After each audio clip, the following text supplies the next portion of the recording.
Whereby stunks only go up. Stunks only go. Oh, it's not doing the thing. Stunks only. It's not doing it no more.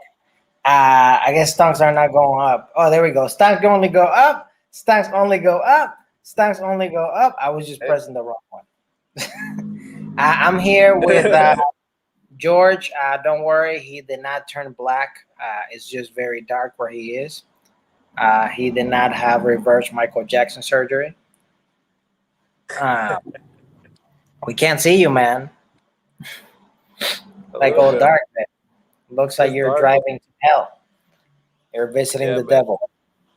It feels raining. It's cold. I just came from Texas, and it was like 70 and sunny over there. Now it's cold and rainy here. So Oh my God! From Texas to New York, you're just coast to coast. yeah, man. I'll be in the States soon. I'll probably go in like the next month and a half or so. Oh, really? Yeah, I'll probably go to Florida. I might go to Texas. We'll see. We'll Nice. see. Thinking I could be hopping around because I'm not planning to stay like my stays are not gonna be long. Like in Florida, I'll probably stay. I would say tops. I would say tops. That's like really tops will be a week. Yeah. But I don't even think it will be a week. I think it might be like 4 to 5 days. Oh, wow. Texas, I could do a week in Texas just because I have friends in different parts, so I can visit. And Right. I was thinking since I'm in that side, I can probably go to Cali or or someplace. I don't know. I still don't know.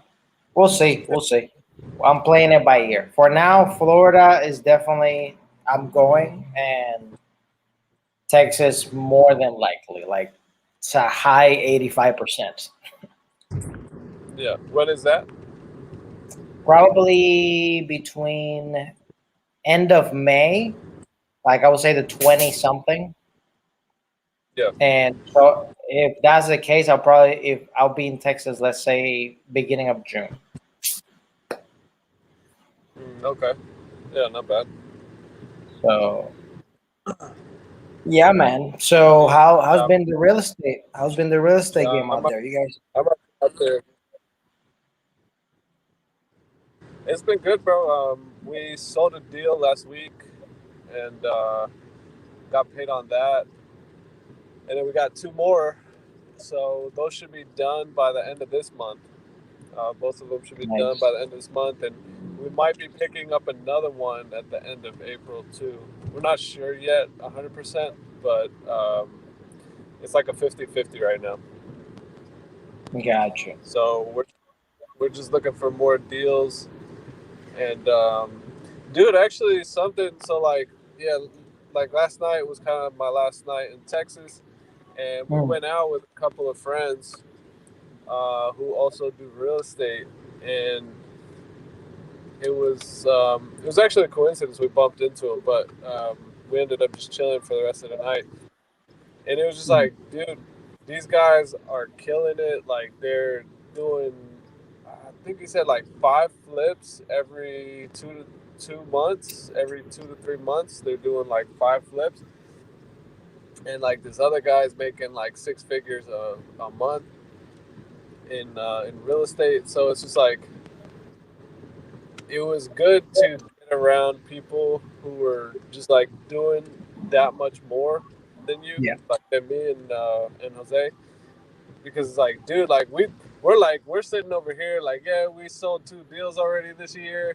We got 3 flips, and this guy's like, he's like, yeah, like I do like 3 to 5 flips a month, like doing Yeah. 6 figure checks a month. I'm like, holy shit, like what am I doing? Yeah, man. It shocks you how much and how little other people do. Yeah, It's really a game of perspective because no matter like what game you play, there's always going to be people doing more than you and people doing less than you. yeah, No matter what it is, whether you're in the music industry, whether you're in acting, whether you're in real estate, whether you're in digital business, whatever it is, there's always going to be someone doing more than you and someone doing less than you. right, But it's just that it's like what you have to also, in a way, also say like when enough is enough too. Yeah. Because there's people that get caught in that loop of like, oh yeah, I'm gonna close 60,000 deals, and then they just keep adding numbers and adding numbers, and then it gets to the point that it's like, okay, you're making this crazy amount of money, Yeah. but Your margins go down though. yeah, your margins go down, but also like, what's your life look like? Like, are Yeah. you actually? Because what I see is like people that lean heavy on one side, they lack heavy on the other side. Right. For example, I'm now in like these groups on like financial Twitter, FinTwitch, Yeah. and a lot of them are doing really fucking good, bro. Like Yeah. really, I'm talking about like last month they put 10K, now they have 200K. You know that type of good, like Right. almost get rich quick type of shit. Right. But health wise, they're not doing the best. Like Yeah. they're struggling with weight. They're not eating the right foods. You know. Yep. Meanwhile, I don't have necessarily that type of ammunition that they have. You know, I don't have just 200K just laying down. You know, like that. Yeah. But health wise, I'm doing really good. Yeah. Like I just had a workout at the gym today. I ran at least a mile. Like I'm doing good. But tomorrow I have a masseuse coming to my place, and everything's the first time that I'm like doing the whole like we come to your place type of thing. But Yeah. I'm excited for it. Um, yeah, I'm taking care of myself. Like that's priority number one. Because if you feel like shit, what's the point of making money? Exactly. Yeah. No, that's true, man. And that's another thing too we talked about last night was because these guys, you know, from what they were saying, I mean, they didn't open up their books in front of me and show me everything, but like, you know, they're saying their margins are pretty good, but there were some other investors that we know that are, you know, on the Instagram and like social media, they're like crushing it, right? Mhm. But a friend of mine has the same CPA as one of these guys who's supposedly crushing it, and he was saying that, yeah, he's saying like, yeah, man, don't just look at how many deals they're doing. You got to look at the actual numbers, because you could be doing less deals but have higher margins because you don't have a crazy team you got to feed. You know, Yeah, like, so if you have a smaller operation and you're doing less deals but there's bigger spread on the deals, you know, it's also like e-commerce stores. Like there's some people that show you total sales, but that doesn't mean that's the margin. yeah, they could have made $1 million but spent like, you know, 950 on marketing. And then refunds and then all sorts of other stuff, you know? Yeah. I mean, there's definitely people that have big margins, you know, that are crushing it, but it's like, you know, some people are just about the hype. Yeah. But yeah, it's also something that I was thinking about too. Is like these guys have been in the game a little bit longer than me, so you know I can't necessarily compare my step of where I'm at right now to where they're at, because they've had, you know, they got like 3 or 4 years over me in the business. So Yeah. And also what are your core values of life? Like also how much time, that's another thing you're not necessarily factoring in. How much time are they actually spending in the business and right, all these other factors that come with that. Because for example, everything that I've been building is for me to, as the years go by, I do less and less work for myself, you yeah, know? So I have more simplicity of life and I'm able to enjoy. Because there's people that build these crazy businesses, whether it's digital, whether it's real estate, or whether it's whatever, but they're working their business like all nonstop. day, you know? Yeah, Some of them don't even get enough sleep. You ask them like, how much do you sleep? Oh, 4 to 6 hours and I'm good. It's like, that's not proper sleep. yeah, yeah, yeah. That's a little too much right there. Yeah. Like I legit got off schedule this past week twice. Just twice. I like slept like at 2 or 3 in the morning or something like that because I was like late night chatting or whatever it was. And bro, that messed me up. Yeah, Like I'm like when I'm on my schedule, when I'm on my regimen, when I'm on my thing, like an old person, bro. I work hard like a motherfucker. You know, just go hard in the paint. Right. Yeah, man. You gotta have some sort of schedule to keep you on track. That's what I find helps too. Is Mhm. you know, like a routine in a way. So right now, let's talk real estate because I titled this one "Real Estate and Real Deals" or something like that. All right. So right now, I really thought we were in a housing bubble, but it seems like just the prices are just going to keep going up. Yeah. And I was even listening to Meet Kevin and Graham Stephan and these people that talk real estate. And they were saying that basically they don't think the housing market, there's like no catalyst for it to collapse or have any type of crisis. Uh, that they see in particular that there's gonna come a point that literally you won't be able to snatch any property because everything's gonna get snatched. Yeah, man. That's that's kind of like, I mean, what we're seeing. Our property that we just sold got overbid by by $30,000. So from listing price, which is probably only about because we listed it under market value, but um, it got bid up over like 20,000 over market value. So that's Mhm. happening a lot with everybody in different areas. Like some people are getting bid up over 40, 50. That's kind of pretty common, like 30 to 50,000 over just to get a house. And um, yeah, I've been watching some of those guys too, and it's one of the things that they covered. I forgot who it was. I think it was Meet Kevin, but he said something. Him or somebody else said something that the reason why the market crashed in 2008, or one of the main reasons, is because they were making loans to like people were refining their properties like crazy, but it was people who were refining their properties that shouldn't have been qualified for those loans, and Yeah, because they was were doing the subprime loans and all that. yeah. Yes. So he said this time around, there's a high refi rate, right? But he said that most of the people that are refining right now are they have quality jobs, like they've been employed. They're more than likely people who are not just gonna go refi and use that money as like to go ball out somewhere like on a vacation or buy like fancy toys and stuff like that, because that's kind of what type of people were doing that last time. um, so I've been hearing a lot of different things, but for the most part, I've been hearing that we probably won't see anything like any type of correction for another like 2 to 4 years. And right now, it doesn't seem like people are going to stop buying. So,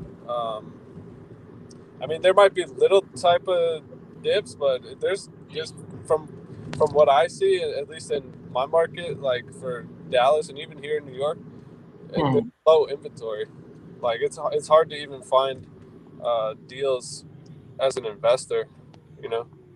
So let's say if you were right now just starting over and you only have 10 grand right now in your pocket, Mhm. what would you do and what area would you focus on real estate wise? Um, 10 grand. It depends on like your market, but like if you have, first thing would be like start educating yourself in networking any way you can. Um, so whether that's you got to buy some books or watch YouTube or listen to podcasts, start doing that. But the first thing I would do is start driving for dollars. They call it driving for dollars. If you want to do like flipping and you don't have any money, like if you have 10K, like you could still flip, but you're gonna have to go to like Michigan or Ohio or somewhere in the middle of the country, where you can buy a property that cheap, you know. Uh, Hmm. but if you're not in one of those markets where you can pick up a property for that cheap, then then I would say just start driving around in your neighborhood and start trying to find houses that look pretty beat up, and you gotta. I mean, there's whole courses on this. It's basically called wholesaling. But if you can find out the property owner's information and get in touch with them, and more than likely, if their property's in beat up condition, they may want to sell their house. So you could get in touch with that property owner, uh, basically negotiate a price with that owner and get a contract with them, and then you could essentially flip that contract to an investor who has the money to buy it and collect an assignment fee. So that's what I would do. You know, it's not the easiest thing and it takes time, but if you don't have any money and you have time, that's honestly the way to go.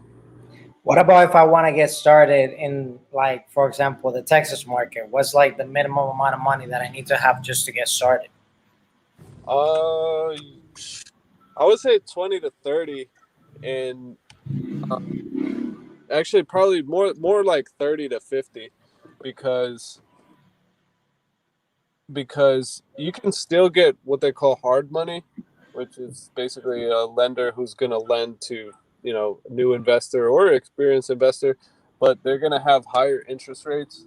Like they're going to be charging you, you know, 10 to 14% on the money that you're borrowing, and you're going to 20 to 30% down, especially if you're a new investor.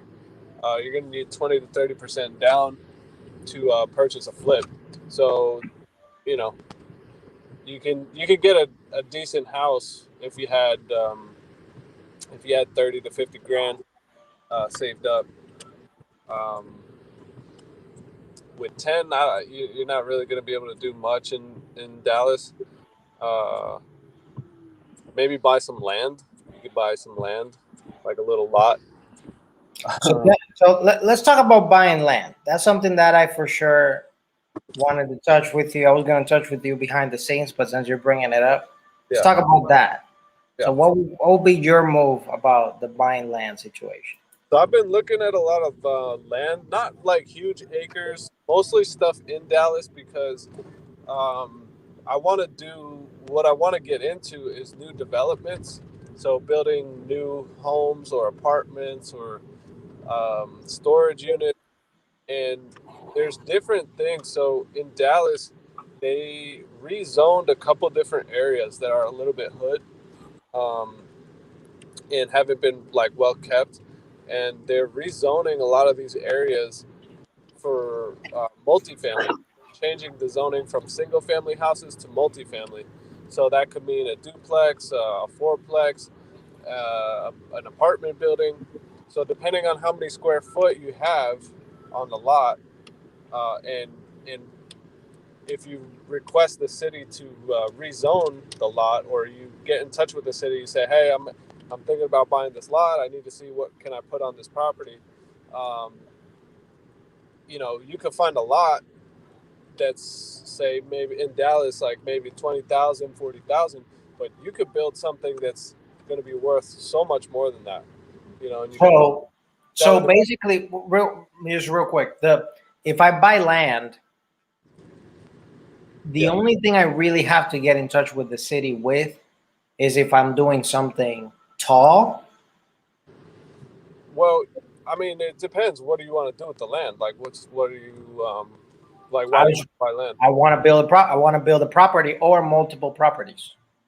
Yeah. So you basically, if you've identify a property and you say, okay, I like this area. I want to, you know, I have the budget for this.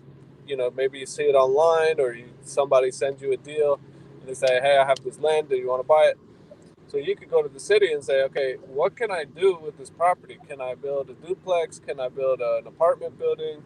You know, what's the zoning here? You know, and there's ways you can look it up online too, but it's better to get in touch with the city directly, because they're going to tell you exactly what you can do. Like I was looking at a lot last week, and I said, you know, somebody sent out a deal And I contacted the city and I was like, hey, I'm looking at this lot. What can I put here? And they were like, well, it's zone multifamily. You could put 2 units, you could put 4 units, you could put 8 units, you know. And they gave me all the like how big does the lot have to be to and what's the maximum I could put on there. So then you also gotta think about, okay, do I have the budget for that right now? Can I actually build that, or can I just buy the lot right now and then wait and just sit on it until I have the money to build, or maybe partner up with somebody who has the money to build. Um, so with lots, there's other things you could do too. Is sometimes if you buy a lot that's bigger than, sometimes they require like a certain square footage per lot. So say you're buying a lot that's like 15,000 square foot, and the minimum lot size is 5,000. Well, maybe you could go to the city and say, hey, I wanna divide this 15,000 square foot lot into 3 lots, and then you can sell it as 3 lots, or you can sell two and build on one. There's like a lot of different things you can do with it. Okay, and then last but not least, this is what Cole is saying is like the next one of the next gold mines, I guess. Yeah, What do you think about storage units? dude, I swear to God, I've been looking at that so hard right now. Like, I've been like watching so much YouTube. I have the books. Like, the thing I like about it is that you're not dealing with people. Like, you're dealing with people, but you can systematize it so that you don't have to fix a toilet. Like, maybe you have like a main office area that's got like a public toilet, or somebody at the front desk, but it's just less maintenance. It's it's like a subscription model, just like apartment units, but you don't have that turnaround, and you don't have to go through like all the nonsense of like tenants. Like, if a tenant's not paying you on a storage unit, you can, from what I've been seeing, is like you can you can shut down or like change the codes on their gate, and then just you could take over and auction off their stuff if they stop paying. Mm. A lot of people just forget about their stuff. Maybe they move to a different state, they stop making payments. They're like, you know what? Actually, I don't even want that stuff. You know. So what do you got to do? You just auction it off. Somebody comes in, cleans it out, or maybe you don't auction it off and you just clean the stuff out. If somebody's not paying and they're living in a space, you got to go through an eviction. You got to go through the court system sometimes. Maybe they damage like your property, because they're mad. Like, oh, this guy's gonna kick me out of my living space, and they rip out all the countertops or something. You hear like horror stories from different investors who had bad experiences with their tenants. Jose has a rental. He's got a couple. I think he's got 2 houses that he rents, and one time somebody got murdered in the house that he was renting out. Now he's trying to go through an eviction because the guy hasn't paid in a month. He got murdered in the house. Yeah, he got a guy got murdered in his rental unit. Oh my god. Yeah. So it's just like stuff that you deal with when you rent to someone who's living in a space, compared to renting to, you're still dealing with people, but you're not directly. It's just kind of like their stuff. So worst case scenario, you kick them out. You say, hey, here, pick up all your stuff by this date. Or they don't come and pick up their stuff, then the stuff can be auctioned off. So it's just less, from what I understand. I mean, I've never done it yet, but it's something I've been really looking into because it seems to be a good business model. And I know a lot of what do they call it? Hedge funds, I think, buy like those public storage. Like, they buy like the bigger brand named things because it's just like cash flow. So Yeah, I've been looking into it, but that's what Cole said. Yeah, that's what Cole said on the last thing, the last little. It's called Clever Summit, which is like the Thrive but real estate. Yeah. Um, yeah, because for me, that's honestly the reason I don't get into real estate. It's just because I don't want to deal with people, and I Yeah. know people make things complicated, Yep. and you have zero control over someone. You know, you can give them a beautiful home, Mhm. but you don't know if that person goes crazy. You don't know if that person gets murdered. Yeah. You know, there's there's so many variables that are completely outside of your control. That is just like, yeah, I would rather not deal with all that stuff. I would Yeah. rather, at least I like to make my money on things that the less I have to deal with people, the better. You know, Mhm. like if, for example, if it's a course that I'm selling, to give an example, the worst case scenario is that I have to refund that person. Right. That's it. Here's your money back. That's it. You know, don't have to deal with no other issues whatsoever. Yeah. So yeah, so like that's the type of things that I like to do because at the end of the day, I don't have stress Yeah. given to me by some other human being or person that now is chipping away from my free time and my creative time and my all that stuff. Mhm. And that's just the mental space that I don't have. Yeah. Even, I mean, I feel terrible for certain friends, but some friends call me now, you know, to try to like tell me problems and stuff, and I'm like, I'm sorry, I'm not interested. Like, I'll give you advice, but I'm on another wave now. Like, I can't be dealing with like little problems anymore. I'm Right. I'm dealing with my businesses and my stuff like that. So yeah, man, it's really like I'm seeing that it's like at the end goal is not let's stuff our fucking face and pockets with money. It's like what's gonna bring you, like what balance of your life is gonna bring you the most happiness overall and freedom. Yeah. And as long as you do that, I mean, you can peek and see what other people are doing, and of course you're gonna see a couple characters making a little bit more money than you, or sometimes claiming and doesn't necessarily be the truth, because we live in this Instagram reality, and some Yeah. people go, look how much I made in my Shopify, but meanwhile they really made $300 or something. Right. Right. So you have to be like careful who you compare yourself to, and at the end of the day, you shouldn't even be comparing yourself to nobody. Yeah. Like, it's just like, oh, look at that, that's what's possible if I were to like really go, I guess, that route. And even that, I'm looking at from the outside in. I have no idea what's going on the inside. So Exactly. it can look pretty on the outside, but you really don't know on the inside. By Yeah. working with so many celebrities, like out in California, that's when I realized, oh, I don't want to be a celebrity because it looks cool on the outside. But these people, like, sometimes, not all the time, of course, they have money and they can do a lot of cool stuff. But sometimes they rather, I assure you, Hmm.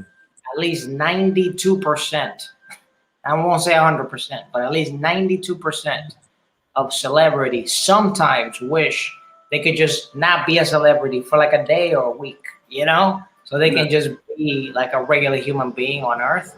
And some of them, what they do is they just travel to other countries where they literally are not known, so they can feel like a person. Yeah. Yeah. And yeah, and like, to me, like, oh my god, it's such a less stressful life when you're like, oh yeah, people, I don't care if people don't pay attention to me, like, I really don't care. I Yeah. could literally have like 0 to 1 followers for the rest of my life and I'll be so freaking happy, bro. Yeah. Meanwhile, I have like so many friends that is like, oh, I want to have 300 million TikTok followers, and it's like, good for you, but I just hope that that's what you really want, and not wake up one day and be like, oh shit, now I Right. gotta like entertain people 24/7 every day because I put myself in this position. Yeah, exactly. Yeah, man. I guess it comes down to like, what do you want? And yeah, I think you said it though. Like, just figuring out what makes you happy. Like that's happy and healthy. Yeah, because healthy is what's gonna give you the longevity, and happiness ultimately is the thing that's gonna not make you kill yourself. Because if you're not happy, one day you're literally gonna wake up and look around you and be like, "What the fuck?" And it doesn't matter. Like, there's people that have it all, bro. Literally have it all, and they, because they just go, "This is not what I really wanted. This is just like an illusion that I was chasing because of society told me to, or I followed this person, or I thought this, or whatever it is." And the quicker you can be self-aware about that, it's like, oh my God, I'm chasing this because XX, X, Y, and Z, or whatever. Even kids, I was thinking about that today. I was seeing like this little, I was like pumping gas, and I was seeing this like gringo kid, like out here in the Caribbean, like eating Burger King. And I was just like, this kid, he looks like he comes from like a decent home. Like they're definitely like, especially in the Caribbean, like you can have, just by you having a little bit of money, you can have a lot of money. Like it goes a long way. And so I'm like, this kid is not struggling, but he's eating like one of the crappiest things you could possibly eat. And it's because he's been marketed like that's, go eat Burger King or whatever it is. And probably their parents are either not self-aware or are, and they don't give a fuck, or things like that. But I was just thinking, I was like, man, if that was my kid, like legit, I was having like this retrospective moment. I was like, if that was my kid, I would not allow them to eat that until they have like enough self-awareness, and I can tell them like, yo, this is what it is. Now, if you want to eat it, it's completely on you. But now you're self-aware of what this is. Exactly. Versus like, oh yeah, just eat it. Just get them a Whopper, get them whatever, without like realizing the consequences of it. Yeah, that's true, bro. Yeah, you got to make conscious decisions about taking care of yourself.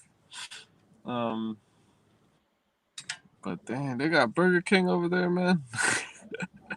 Bro, they got everything. They got Cheesecake Factory, they got Burger King, Applebee's, Krispy Kreme. They're about to open a Chick-fil-A.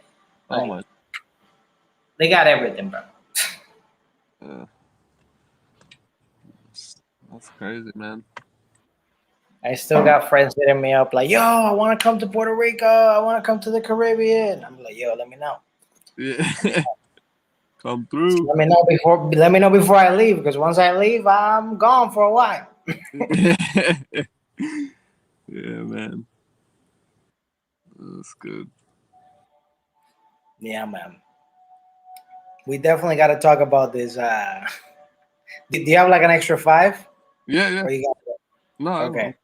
Then I'm just gonna cut the thing, and I'm just gonna talk to you offline. All right. It's about some other stuff. Yeah, follow George. Where can people find you? It's right there at @_George Asmar. Yeah, Instagram. There you go. And I am @Comedian Retired on Twitter and on the YouTubes. For George and @Comedian Retired, there's been a Making Money Move show, podcast show, whatever, YouTube, whatever you want to call it. We'll catch you on the next one. Take care. Have a wonderful rest of your day. Bye.